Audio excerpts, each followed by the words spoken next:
Taliesin, quick! The Alliance are attacking! We have to get out of here! The Alliance? Don't be silly, Evitel. This is Dazar alor, the Horde capital. The Alliance wouldn't attack here. Well, unless they were doing the Dazar alor raid, obviously. But we're not in the raid. We're just in the open world. I'm going to do my mission table in a minute. It's well chill. But they are attacking though, Tally. They must have some quest or something from Blizzard to try and stop them from being pussies. And there's a huge raid group sweeping through the docks, ganking any poor Hordies they meet. What? No, that's dumb. The Horde will kill every single one of them, easily. Everyone knows the Alliance suck at war mode. But there's seriously like loads of them though.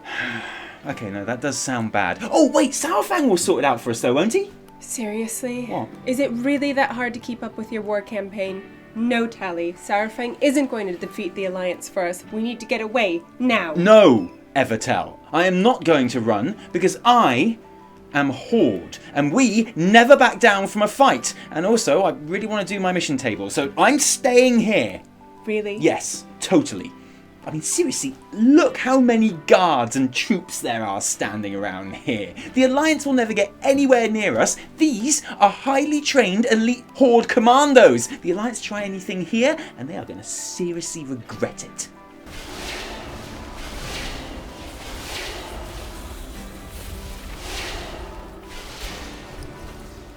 You said you'd protect us. Why? Knowledge is power. Hello Internet, Taliesin here, and welcome to another weekly reset. Taliesin and Evitel's Wondrous Wisdomshow, and first up, apologies for there being no episode of this particular show last week. Evitel was very ill in bed, and truth be told, she's still not 100% even now, so you know, when she comes on for her bit, go easy on her, okay? If she's a little bit grouchy, try and be understanding. It's been a tough week. She does get quite grouchy, that's the thing. And apart from anything, it's a real shame that we missed out on so many great talking points, like the Mythic World First race, which was just starting to get really interesting. I mean, we're still going to talk about that, obviously, but it's a whole new script because now we're talking about a race that is over rather than one in full flight. And speaking of flight, we missed out on talking about the Flying Pig Mount. And honestly, I'm very tempted just to go ahead and talk about the Flying Pig Mount anyway, because, you know, the script was all written, we were ready to go. We had some very constructive forum comments to analyse, like, I hope every person that buys this will go homeless. Looks just like them, bunch of twats. Oh boy, I can't wait until T&E somehow defend this and shill for Activision-Blizzard yet again. And not only that, but we had a really good joke about how people are saying that this is a mount aimed at the Chinese market, but honestly, what could possibly be more American than bacon with a side of wings? Oh, how we laughed. Alas, I'm afraid you will never hear the laughs that we had, but trust me, there were some excellent laughs. And honestly, it doesn't matter anyway, because we can say we hate the store as much as we like. You're still going to pretend we defended it, so it's better this way. It saves time. We aren't going to be able to talk about how there's a very important meeting of the Horde leadership on the 8.1.5 PTR, which, once again, G Firepaw is not invited to. We had an opening sketch planned out and everything, but we missed our chance by not having an episode last week, because now Blizzard have gone and added him to the scene. G Firepaw actually got invited to an important Horde meeting, everyone, and we should be really happy, but I'm not happy though, because that was a really funny scene that we wrote and it's wasted. Gone. Never to be seen by anyone. And that's what happens when you miss an episode, so really I don't think we can ever afford to miss another episode again. In fact, I promise that we will never miss another episode again.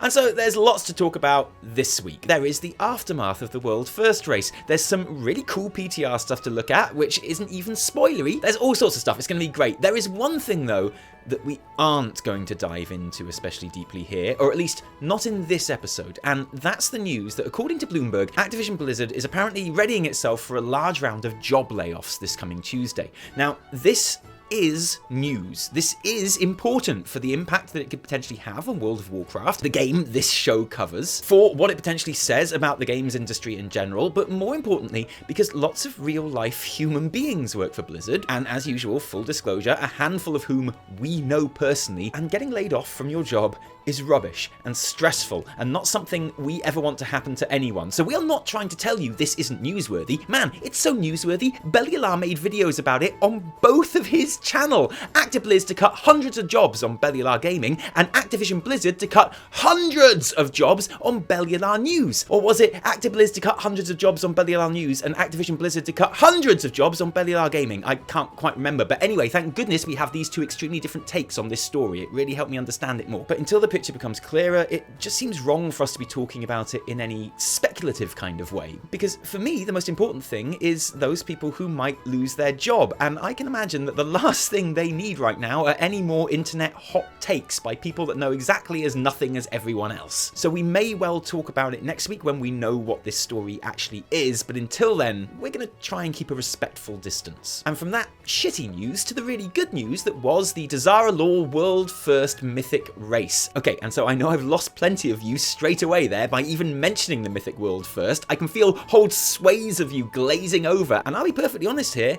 I used to be just like you, Mythic World First hater. Not only did I find the entire exercise of a few super hardcore guilds, no-lifings, some new content on a video game to complete it before anyone else pretty uninspiring, but I found the excitement of those who were interested in the race to be mildly annoying. So I understand if that's how you feel, especially recently with Method just winning everything all the time, but bear with me, okay, because this time out was something very special indeed, for so many reasons. Firstly, the fact that Battle for Dazar alor is actually a really good raid. I feel like everyone who had a chance to go in there and play it on the week leading up to the Mythic race starting will know that. I know I still look forward to raiding it whenever I can, and when a player base is legitimately excited about the new raid on its own terms, then that's always going to encourage engagement and interest in the world first race. Secondly, there's the sheer size of the thing.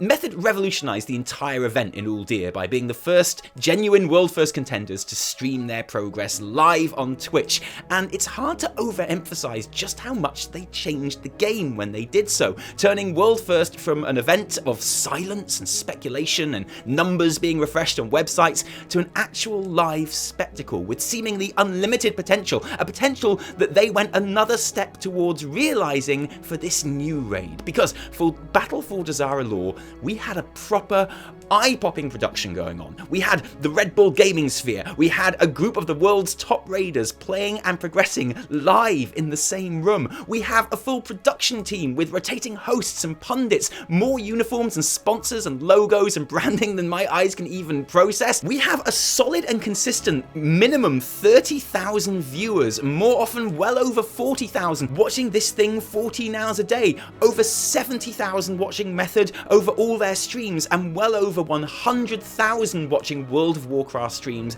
at all times since the race began. And I was one of those people. I had Method's main coverage channel on at pretty much all times, and basically it was like the Olympics if the Olympics had every single person in it replaced by a man sitting on a chair with headphones and looking uncomfortable on camera. And if you like World of Warcraft and raiding in particular, then the WoW Olympics is obviously going to be stupid fun, even if just for the novelty value. And thirdly, there was the excitement, because after most of the raid went down on the first day, it looked like US Guild Limit might be crowned winners before EU guilds have even started. There was genuine concern that not only was this whole event going to be a massive anticlimax, but even worse, that we'd have to finally have that conversation about EU guilds being at a clear time disadvantage starting a day later, and how fair that may or may not be, and no one wants to have that conversation, okay? And every time an EU guild wins world first, that's another tier where we don't have to have that conversation, and that's why I always cheer for the EU guilds, frankly. And watching 6 men wiping 300 times to Jaina over the course of 5 days shouldn't be exciting, but it somehow really is, due in part to how it turns out the raid wasn't over in the first day at all, Jaina being such a roadblock that there were nearly 30 guilds progressing the final boss by the time the world first actually happened,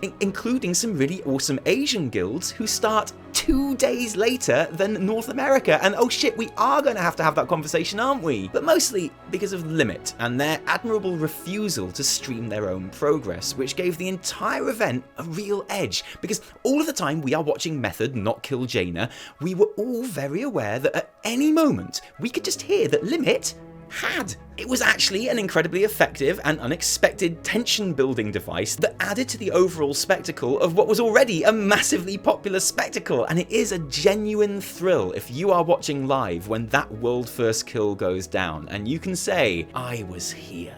And that's the best thing about any of this, is that this world first race and the attention it got and the excitement it captured and the undisputed good it did for the game, it wasn't a Blizzard event. It wasn't them hiring the studios and paying the hosts. There was exactly zero prize money on offer here for the competitors. All of this was entirely player generated, which is awesome because look at it. And surely Blizzard can't ignore the attention these method events have been getting. And you'd have to think that surely it's only a matter of time before Blizz decide they want to get in on this in an official capacity, because this is big monies right here, Blizz, and I know how you like money. And that has got people talking, because if Blizzard are going to make the world first race an official thing, might we see it take place on isolated tournament servers like we do the Mythic Dungeon finals? And the argument for this is pretty straightforward. It would put all of the competitors on an equal footing, both character-wise and, maybe more importantly, time-wise. A tournament server would eradicate at a stroke the problem we have now with different regions having access to the raid at different times. It would also help alleviate something that not many people talk about, but that, if we are honest, has started to become a thing, which I think we should talk about. The pay-to-win element of this world first race. Because we can cry about microtransactions and pig mounts all we like, although I maintain that it's completely inaccurate to call the mounts on the store microtransactions, because in no world is $25 micro, okay? That is way over full DLC price for most games. And that's fair enough. I don't like them either, but the fact has always been with WoW that those things you could buy in the store did not impact the game in any way. And that's actually pretty rare in MMOs, even subscription MMOs. But the introduction of the WoW token has changed that slightly at the very top end. Because yes, the WoW token is brilliant. It allows you to buy everything in the store, including game time, for in-game gold, meaning that those of us that play the game the most now do so entirely for free, which I think is an awesomeness that shouldn't be overstated. However, in a world where you can buy item level 420 bind on equip gear from the auction house, this suddenly has a catch. Because, for example, we saw Method, as a legitimate part of their play, hoover up all of those such items on every server, transferring their characters to those realms that they were on sale, buying them and transferring them back. Limit did the same, and famously even transferred their whole guild roster to Alliance the week before the raid opened to collect the loot from the Against All Odds mission and the US Warfront before transferring back to Horde again, a plan which would have cost thousands of dollars in real money. Obviously, Limit and Method and other top-end guilds don't have to spend real money, they have all of the gold in the world. That's why they spend all their time selling carries in between raid tiers. That is not so that they can buy pig mounts, okay? It's specifically for this kind of stuff. And that's all very well and good, but in theory, there's nothing to stop someone buying all of those 420 BOA items with real-life cash that they've converted to gold via the WoW token. It would be massively uneconomical and massively niche and ultimately a little bit pointless, you'd expect, but it is an undeniable pay-to-win element that has found its way into the game since the introduction of the WoW token, and it wouldn't be right if we didn't acknowledge that, you know? So, are tournament servers for the world first race a goer? Well, no, definitely not in my humble opinion, because the world first race and the fascination surrounding the world first race isn't just about the race itself, is it? It's just as much about the preparation. Like, I'm not saying that Method aren't the best WoW players in the world, but I am saying that to win world first, being the best player isn't enough. It's also about having the best preparation, about putting the most hours in, about working the hardest, about taking the most time off work. A reason NA guilds simply can't compete with their EU rivals a lot of the time is because the US has a hyper-capitalist labour market where many people only get 10 days paid holiday a year. And that might well suck for those that don't have the time to give, but it's also one of the huge appeals of the world first race. When we watch Method stream Dazar alor, we know that we're not just watching Dazar alor, we are watching the result of thousands of hours farming Mythic Plus and leveling the Heart of Azeroth, of running carries for gold, of heroic split runs. I've always considered every other facet of an MMO to be the work that you have to put in so that you can raid at the end game. In many ways, it's the preparation that the game is about. You take away that and suddenly it's not the same competition, not the same game, and in the long run, I don't think we'll have the same appeal. So it's fair to say that at least the raid portion of 8.1 is a success, or at least So far, it's a success. Success is always relative in terms of WoW patches, and usually has a lot to do with how long a patch is actually live for. So right now, 8.1 is pretty cool. If December rolls around and we're still waiting for 8.1.5, then we might not be quite so enamored, you know? But with everyone still generally enjoying the Battle for Dazar lore, let's take a little look forward to that 8.1.5, one of the biggest features of which, in every sense of the word, is the release of the new allied races, Zandalari trolls and tiran humans, and some new customization options. Do you remember a couple of weeks ago when we mentioned that there are still only 2 actual faces for tiran males and females to choose from, and actually they were the same face, and we were all like, these look unfinished, and like there will be some more options added later down the line, and we said that, but it was much more hope than conviction. And somewhere in the back of our minds we were thinking, in fairness, if they were going to add any new faces, then they might have done it quite a bit earlier when they populated the whole of Kultiris with tiran humans that only have 2 faces between them. So it is with great pleasure and just a little bit of surprise that we can report that yes, there are new faces to choose from. And okay, so it's not exactly the Born identity, but it's good to have some choices to scroll through when you make your new bear boy, even if you're always going to eventually choose Epic White Eye Guy, because of course you are. We also got our first look at the new Allied Race Hunter starter pets, with Kultirans getting a brand new unique model for theirs. This seriously beautiful kestrel. Isn't it lovely? Now, if you're American like me, you see this kestrel and you think, oh cool, a kestrel, unique model, that's great. And that's the end of it, but please, if you have a British person in your life, like I do, please be careful with this kestrel, okay? Because it turns out there was this British movie in the 60s about a kestrel which holds the same sort of place in the Brit consciousness as Old Yeller does for us Americans. And if you thoughtlessly show them pictures of kestrels willy-nilly without warning, they are likely to just start crying, and that's probably not the effect you wanted your cool new hunter pet to have. At least that's what happened to Tally. Maybe your British person hasn't seen that movie, but just a warning, okay? At least it's not a horse though. Right? And actually, the Zandalari pet is pretty unexpected too.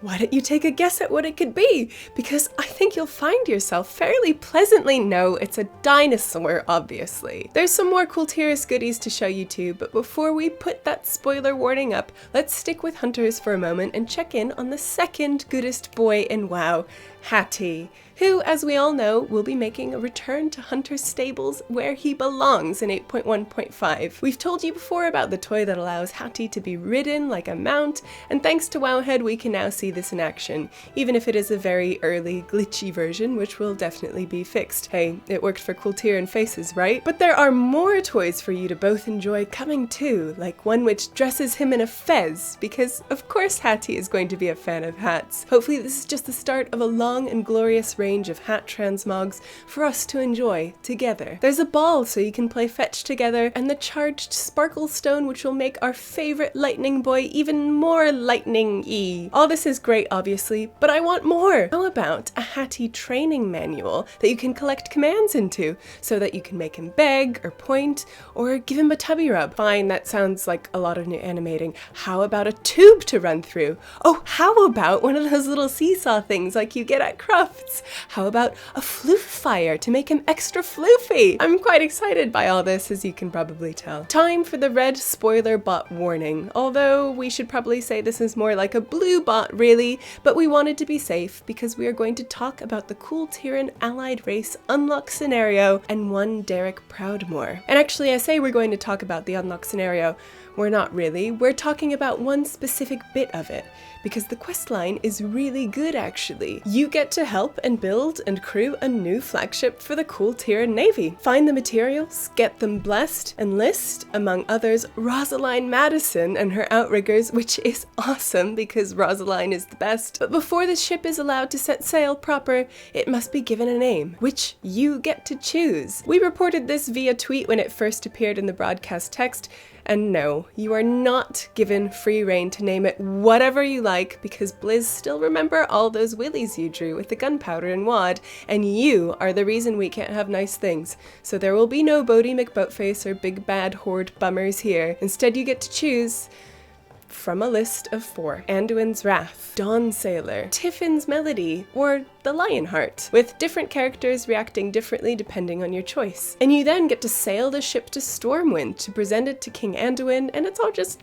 pretty brilliant, actually. I'd love to think this new ship would go on to play a major part in the story of Battle for Azeroth going forward, but, well, with 8.2 coming and how we get to Nazjatar, my advice would be not to get too attached to Tiffin's Melody. Wait, you didn't call it Tiffin's Melody? What's wrong with you? As player choices go, it's not quite up there with deciding whose side you take in the Sylvanas-Sourfang conflict, but it's still a cool touch. And speaking of the Horde drama, we have a new model for Derreck Proudmoore on the PTR too. We're not going to talk about the specific story surrounding Derreck, because we did that last episode, but rather to notice that he even gets a unique model in the first place. Because having an important lore character get their own cool undead model makes us think of someone else who might soon be needing one, doesn't it? Come on, Blizz, it's time to give us Calia Menethil. We need to see her in all her light-forged undead glory.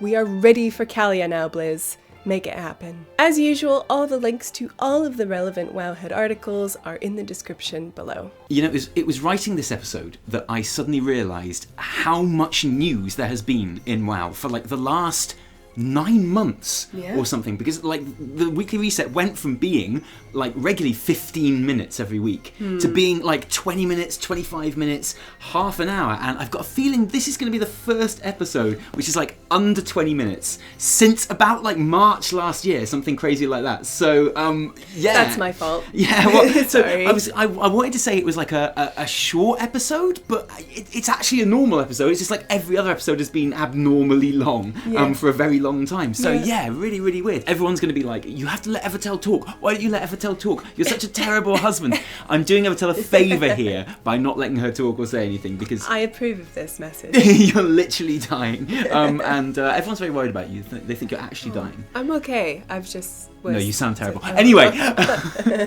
we do have a competition result to announce. But before that, we have a thank you to say as well, because it was your birthday this week. It was. What did we do for your birthday? We saw Harry Potter and the Cursed Child. It's a play. It was 2 plays. 2-parter, and so we got 2 dinners. We got really nice tapas and really nice fried chicken. Yeah. I was going to make a tapas joke, but I won't. Because I'm an adult. A tap ass.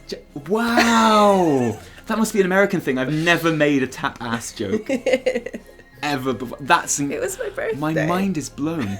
Can we clarify that when you say fried chicken, you mean like high end? It was central quality, London fried chicken. Soho, yeah, it was fried pretty chicken awesome. with all the works and all these different iterations. It was pretty amazing. And we saw Harry Potter and the Cursed Child parts 1 and 2, and it was brilliant. It was good. It was really good, I guess. And then we saw a fan in the pub afterwards.